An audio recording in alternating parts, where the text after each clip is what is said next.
Love it or hate it, Final Fantasy III's job system is quite extensive for an original Nintendo game, even if it sometimes feels like it's heavily restricting the player's freedom of customization with its gimmicks that demand certain types of jobs to comfortably overcome. That said, one thing that I've always found kind of odd is that only 2 of the 22 jobs available have a passive ability. On one hand, the rarity of such abilities is part of what makes those 2 jobs so unique. It helps them stand out among the rest. But this got me wondering, what if all of the jobs in Final Fantasy III had a passive ability? What would they be? And how would they affect the experience of the game and its job system? To kick things off, Onion Kid, Fighter, Monk, and all 3 of the initial wizards will not have passive abilities in this list. There are 2 reasons for this decision. First, those 6 jobs are the most basic by design. They're those that you get right at the beginning and are meant to be an introduction to the job system, with only 2 of them having any real longevity that will last you for a majority of the game. Because of that, I feel like they should be more simplistic in their design. Giving jobs passive abilities right out of the gate would make those initial jobs a bit more confusing than they would need to be, as opposed to introducing the idea of passive abilities after the player has familiarized themselves with the game following a few hours of gameplay. Secondly, by not giving passive abilities to the first 6 jobs, it creates a better sense of progression when those that come after possess something that the earlier jobs do not, providing the later jobs with a fundamental difference aside from simply having higher stats that makes them feel more inherently advanced than the earlier ones. Also, before we get into the list, I would like to say that all of the out-of-battle passives on this list have the same requirement as the Thief's ability to unlock doors, in that those passives are only active for the party's current leader. As a result, none of them can stack, but are easy enough to swap between with the select button as normal. Let's start with the easiest ones. Because they already possess passive abilities, the Knight and the Thief are unchanged. The Knight still protects wounded allies, and the Thief can unlock doors without the need of a key. Hunter would be rather simple. While leading the party, a Hunter would slightly increase the encounter rate for battles. The increase would be rather minimal, but could still come slightly in handy when grinding, or if you just rather get in more battles during a dungeon to reap more rewards, or just to make the dungeon a tiny bit tougher to traverse.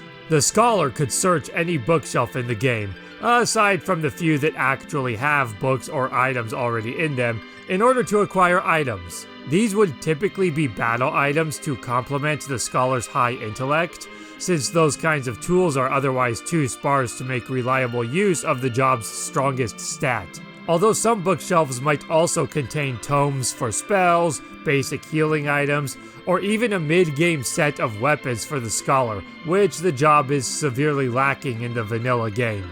Geomancer would safely traverse damage floors. While Final Fantasy III doesn't have damage floors aside from the occasional waterfall, hazards like spikes or rugged rocks could easily be inserted into a few dungeons to give application to this ability.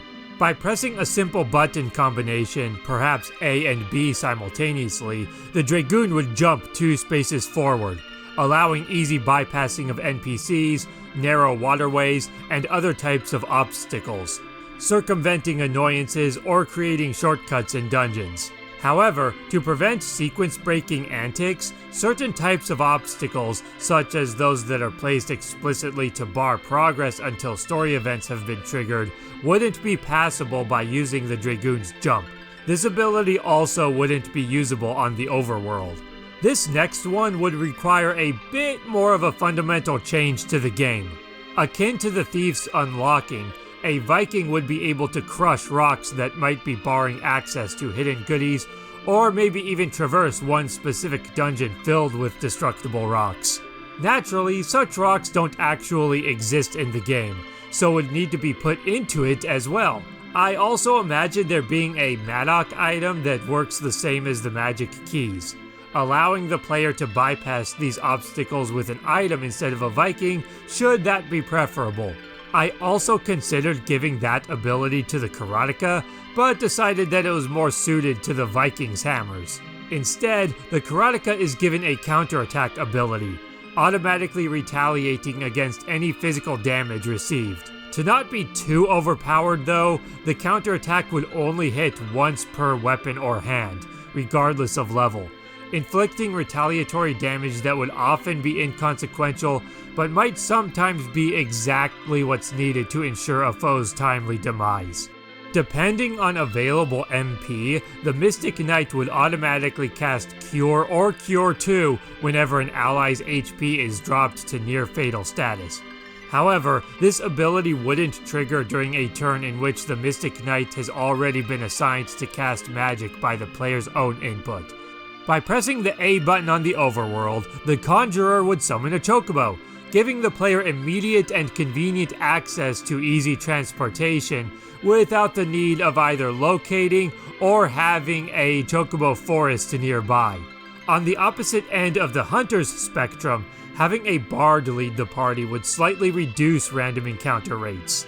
Likewise, the adjustment would be rather minimal, but if you're trying to save time or are low on resources, it could come in handy.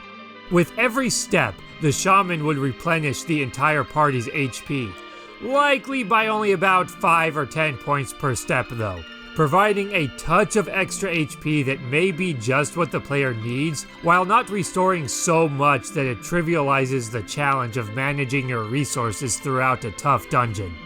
The Warlock would draw power from magical items and weapons, so long as using the item or weapon casts a spell that has a natural progression. The spell from the item would upgrade to its next level. For example, a staff that normally casts fire would instead cast fire too. Additionally, the Warlock would be able to draw magic from all magical weapons, regardless of whether or not the Warlock can actually equip said weapon. Similar to the Conjurer, the Summoner would summon a Fat Chocobo by pressing the A button anywhere that wouldn't trigger an interactable object. Although unlike the Conjurer, the Fat Chocobo would be summonable in dungeons and towns, not just the overworld. However, it wouldn't physically call a Fat Chocobo to your location, since that could result in impassable obstructions. It would simply open the storage menu for easy access.